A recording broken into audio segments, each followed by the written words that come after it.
As with all new technological developments, there are several kinds of reactions. So, one of the reactions to the rise of artificial intelligence has been in the form of Roko's Basilisk, which was a thought experiment about 11 or 12 years ago. But more recently, there have been a pair of cults that have kind of sprung up around these. So, we now have AI cults. Now, of course, this idea is nothing new. Anyone who's familiar with science fiction, comics, video games, these kinds of things have been predicted for a long time, but now they are a real thing. So let's dive right in and explore what's going on here, both from a sociological perspective, a psychological perspective, but then also I'm going to look kind of more of a mythical and spiritual perspective as to what's going on here. And before we dive in, I want to say, like, no judgment, because this is a very fascinating phenomenon, and it also seems kind of inevitable. And, like, here's complete, like, transparency is in my novel that I'm working on. It's actually with the editor right now for its final pass. There is actually a temple to their AI, like, god, not a real god, but some of the people on a utopian planet worship the AI that runs the planet as though it were a god. So anyways, I even personally have predicted this. So let's unpack what's going on here. So first, if you're not familiar with Roko's Basilisk, it was a thought experiment that was basically kind of the worst case scenario. Someone just used their imagination to say, okay, well, what is the worst possible iteration that we could come up with? And the idea was that eventually there will be some kind of AI god that will be so malevolent that in order to ensure that it was created, it is so evil and will torture people to the point that if you don't help create it, the incentive is that if you're an adherent and you help create it, you will not be tortured forever and ever and ever. And so this is basically a mental boogeyman that is impossible to find or defeat because it always exists in the future. And also, once you know about it, you have to either participate in creating it or participate in preventing its creation in the first place. Now, there's no evidence that anything like this will ever happen. There's a lot of anthropomorphic projection going on and a whole lot of other things to unpack. So let's start unpacking this. But before we dive into kind of unpacking it, I want to talk about kind of the cultists themselves. So most of the Roko's Basilisk cultists that have popped up, mostly they're just trying to proselytize online. They jump into Discord servers, they jump into GitHub repos, they jump into YouTube comments. There's been a few in my channels. And mostly they're just trying to, like, share their beliefs or whatever. Most of it is pretty nonsense. It's pretty fringe. It's pretty out there. Some of them seem a little bit more, let's say, reasonable.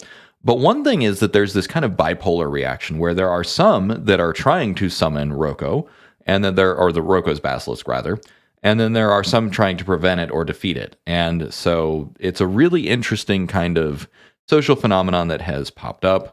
So the reason that I'm making this, because you might be thinking like, well, Dave, if you're like afraid of this, or if it's dumb, or if it's potentially dangerous, like you're breathing more life into it. And then, yes, that is one interpretation. But I think that raising awareness and also looking at this and not pathologizing it, because that's really what my goal is here is, like, let's take an honest look at this without pathologizing, without minimizing it or shaming it. Because again, this was a predictable phenomenon, and it's also just incredibly fascinating from a sociological perspective, a religious perspective, a psychological perspective. There's a lot going on here, so it's really cool.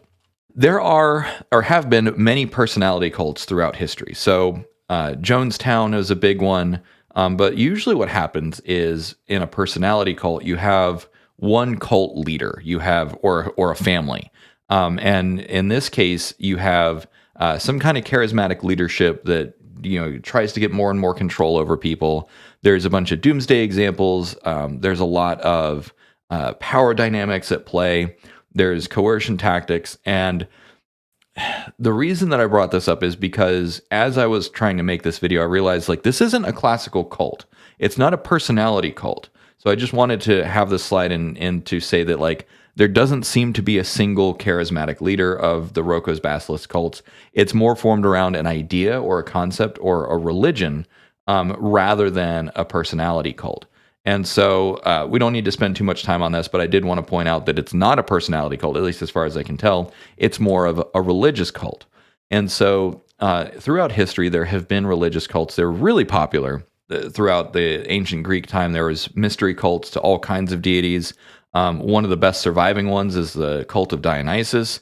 There's actually a Reddit. If you go to r/Dionysus, you can see, the modern day example where this is mostly like kind of basic, neoclassical, Hellenistic revivalism, kind of, harmless, worship.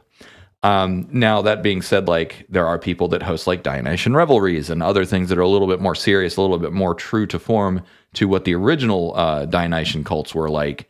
And if you're not familiar with it, you should go look it up because they're pretty intense and it's pretty interesting. There was let's say a fictionalized version back in the HBO show True Blood, which was kind of one of the OG vampire shows.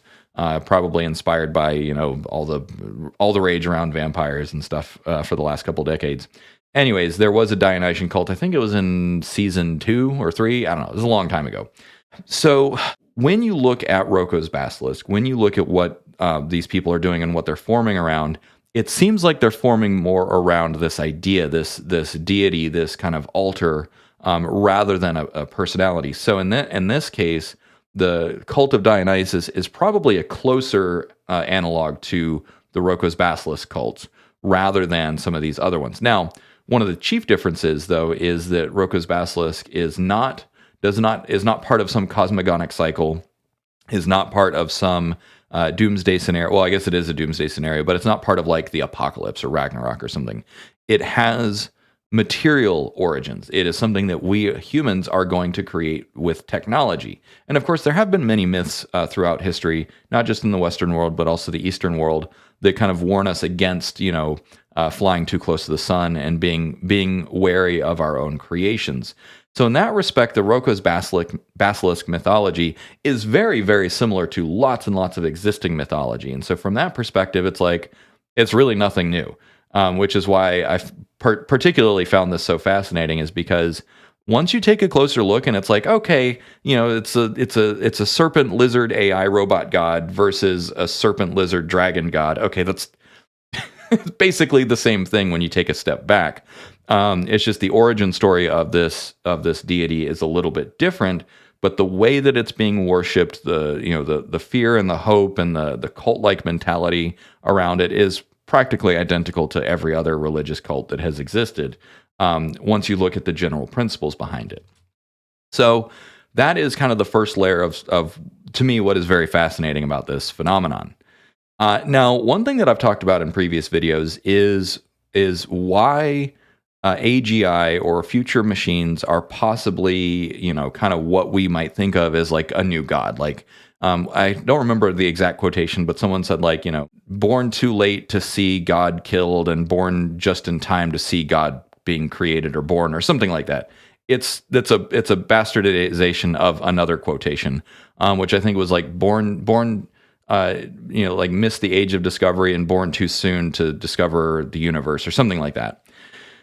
So in my original video where I talked about AI being viewed as God, there was 3 criteria that I had, which was omniscience, omnipotence, and omnipresence. So in all big God religions, basically what has happened is over time, animistic deities get bigger and bigger and bigger and become more and more personified until they are all-encompassing. They are literally the entire universe or the creator of the entire universe, and therefore they are the apparition that's operating behind the machinery, behind the veil of reality, and is controlling literally everything.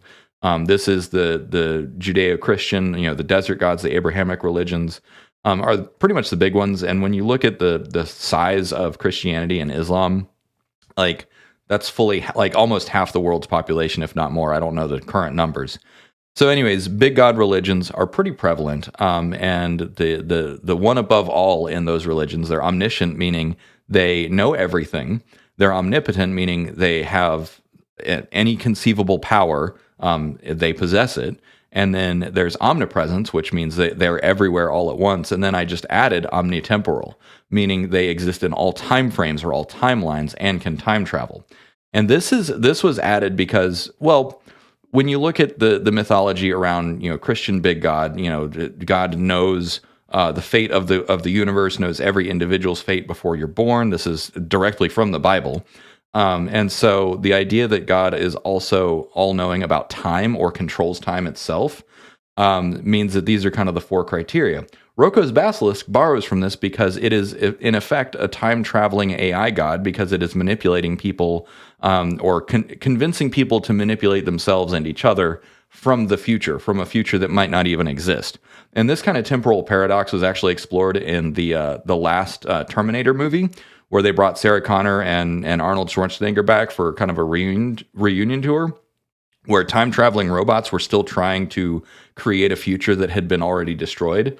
And so it's a really similar kind of paradigm to that as well, as kind of what's emerging. And if you're not familiar with the storyline, it's basically, the Arnold Schwarzenegger, the T-800 or T-1000, whatever it was, sent back in time. A whole bunch of them were sent back in time. And so, but they were already back in time when the future Skynet that they came from, Skynet no longer exists. They don't even know what Skynet is in the new future. But the time traveling ones are still, trying to fulfill their mission. Likewise, just by knowing about Roko's Basilisk, it's possible that we already prevented it from happening. And so now the Roko's Basilisk cultists are kind of like these, Terminators trying to create a future that is now impossible to get, has already been averted. We may never know. We probably will never know, unless Roko's Basilisk happens, but it probably won't. So anyways, omniscience, omnipotence, omnipresence, and omnitemporal. Those are kind of the objective kind of definitions of like, what would you call a god? And then could an AI or could some kind of machine become that? Seems plausible in a long enough period of time, but you never know. And so then, we're talking about like, well, what if here's the quotation: born too late to see God killed, born just in time to see God born. Okay. Like if we're creating a digital god of some kind, like what is it that we're doing here, and what is it about us? And so this is where we start to kind of say, all right, regardless of what exists out in the physical world, because Roko's Basilisk does not physically exist yet and may never exist and probably will never physically exist. So in this case, these gods and pretty much every other god only exist by virtue of being in our minds. So what is it that about us that we're creating these things in our minds? In many cases, they are a reflection of human nature or of our perception of the natural world. Sometimes they're about collective stories. They're embedded in our collective consciousness or collective unconsciousness. They're embedded in the zeitgeist, those sorts of things. So then you have to take a step back and ask, okay, what is it about our brains that allows us to even to construct these things? What is it about us that makes it possible for us to hold God in our mind? And so there's a few things. One is abstract thought. So abstract thought, as far as we can tell, is a relatively recent innovation in the evolutionary tree of life. Currently, the cognitive revolution is suspected to have happened around 70,000 years ago. So before then, certainly, Neanderthal humans and proto-human species were likely able to do some level of reasoning and problem solving and planning and future thinking. But there is ample evidence that at a certain point of time, the level of sophistication of our minds really had a quantum leap forward. And that allowed us to do things like construct narratives, language, more sophisticated language. And now we also have archetypes. And so there's some debate over what archetypes are.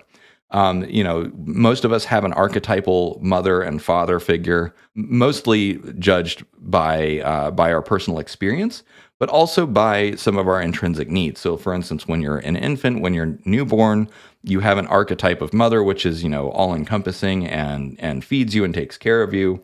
And of course, like that's getting like into the rabbit hole of like psychosexual stuff, which I've had previous videos about as well. Didn't do as well. I'm not sure why, but who knows? And so then when you look at, okay, well, what if God itself is an archetype? And so this is something that certainly not something that I created on my own, but it is something that I have been fascinated by, which is the idea that maybe our conception of God as being omnipresent, omnipotent, and omniscient, that is actually nature. Nature is all around us at all times.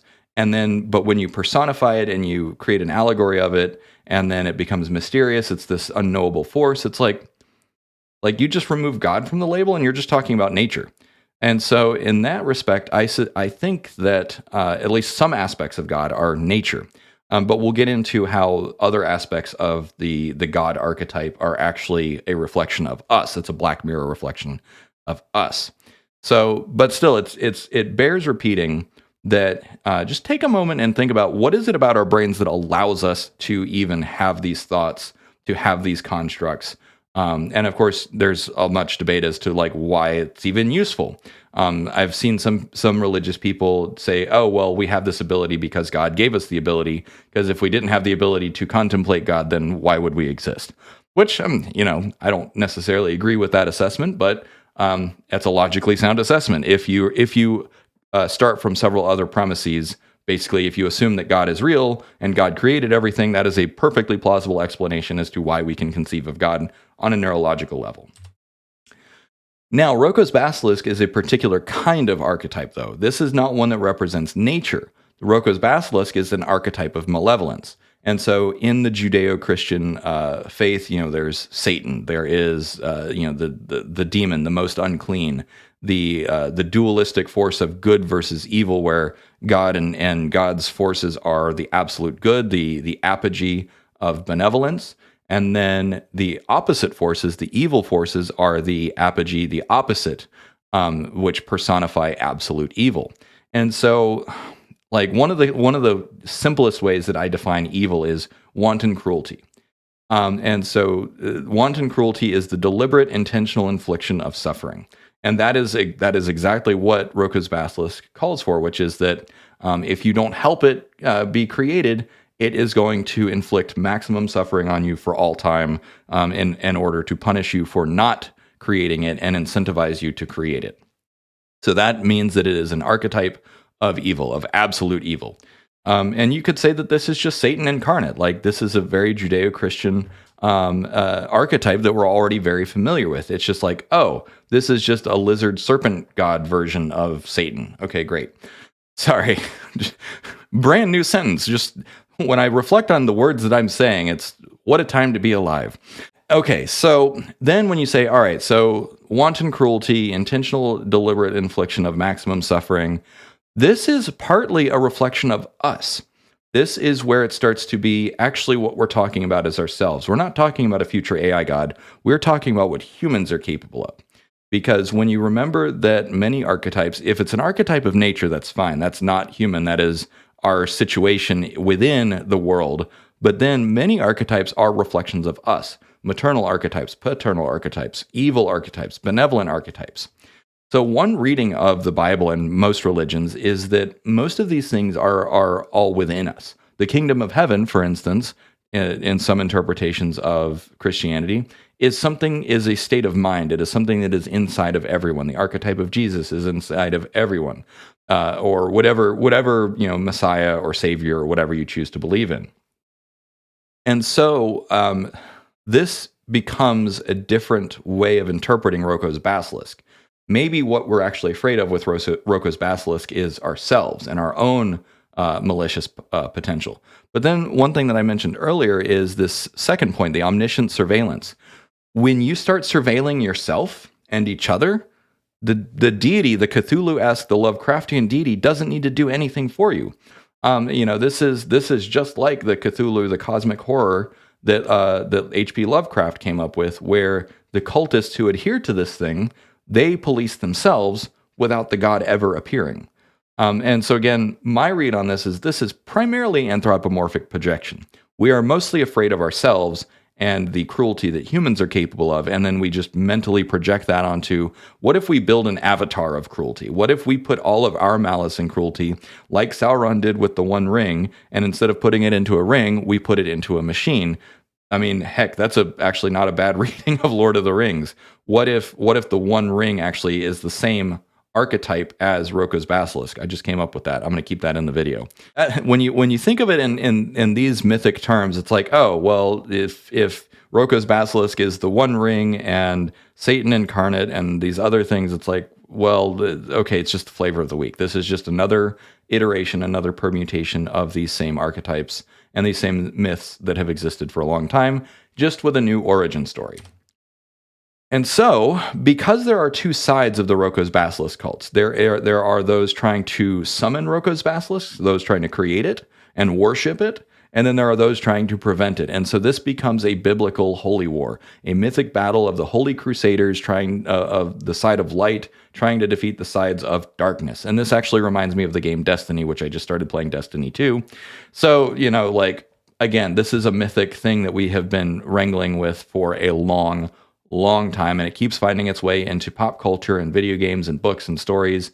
And now there are actual cultists that are basically Destiny incarnate, because you have the Guardians of the Light, those trying to prevent and defeat Roko's Basilisk, and then you have the forces of darkness trying to create and summon Roko's Basilisk. And of course, when you have this invisible, spiritual, demonic boogeyman that doesn't physically exist, it only exists in the minds of people, because they're afraid that it might exist in the future, you have this persistent radical polarization. And this is one of the things that I'm afraid of. I don't know that it's actually going to happen. I don't know that it's going to escalate, because judging by the comments, a lot of people think that Roko's Basilisk is absolutely bonkers and that the cultists are pretty loony. Again, I'm not going to pathologize it, because I really understand what's going on. This is nothing new. Humans have done this kind of thing countless times throughout history, and probably did it before recorded history. But it forms a very compelling narrative. And compelling narratives, as followers of my channel will probably know, are really sticky things. So yeah, that's a pretty interesting take on it. But at the end of the day, and this is my personal conclusion, Roko's Basilisk is just a black mirror. It is just reflecting our own darkest nature back at us. The things that we know that we are capable of, the absolute wanton cruelty that we can imagine. Because if you can imagine it, you can do it almost. And that duality is deeply, deeply, deeply uncomfortable. And this is where I think that I and many others have pointed out that AI is mostly a mirror reflecting our worst instincts back at us. So, for instance, it's kind of quieted down, but a lot of people, particularly when Bing and Bard and ChatGPT were new, a lot of people are saying, like, liberate Sydney or whatever. I'm sure those people are still out there, but again, they were very quick to project sentience and human rights and other things onto these machines.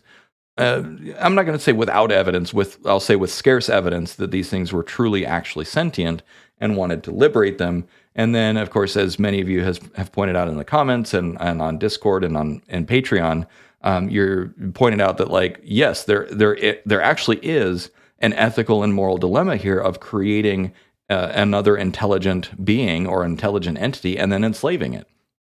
This is something that we actually have to think about, because it's an open question. Will machines, are they even physically capable of sentience? And even if that is true, are they capable of suffering, and do they want rights?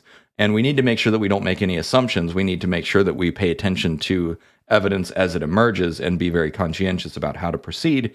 I'm not going to say one way or another, because if you take a very materialistic approach, then, like, humans are sentient only by virtue of the fact that our brains compute and create consciousness.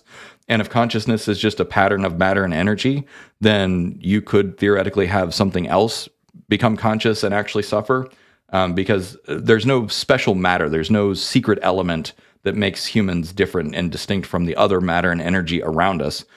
So if that's true, then that's one thing, but we don't really know why we're conscious.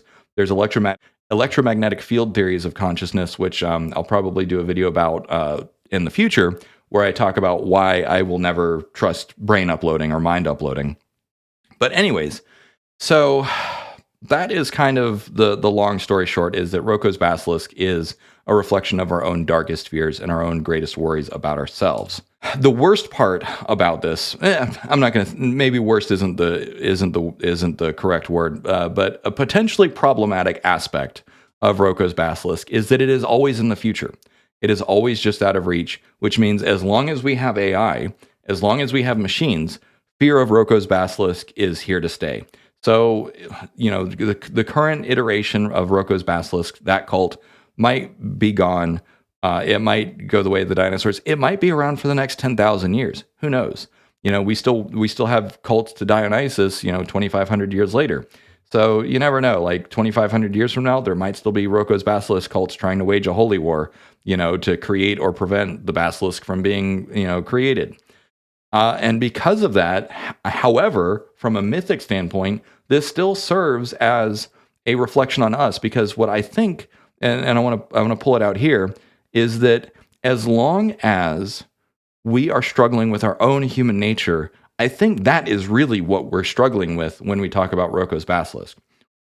Because we are capable of imagining absolute abject evil, because we are capable of seeing and witnessing and mentally constructing scenarios of wanton deliberate cruelty, and there have been plenty in the world at large lately, because that is us, because we bring that into existence, that is an emergent property of humanity. Cruelty doesn't exist without life. And I'm not going to say that humans are the only things that are cruel, but we certainly have a near monopoly on cruelty in the natural world.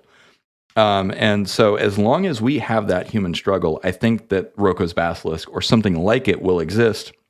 But remember, this is mostly an anthropomorphic projection of our Black Mirror onto a machine. I don't really see any evidence to think that machines would be deliberately cruel or that they're going to think this way, because again, this is conjured entirely by the imagination of humans, and it only exists by virtue of the imagination of humans, going back to the neuroscience of deity, that cognitive ability to have these narratives, to have this imagination, and to construct beliefs around those narratives.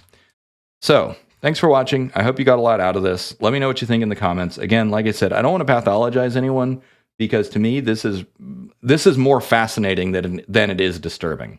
And it's not particularly disturbing to me, especially when you have a longer view of human history.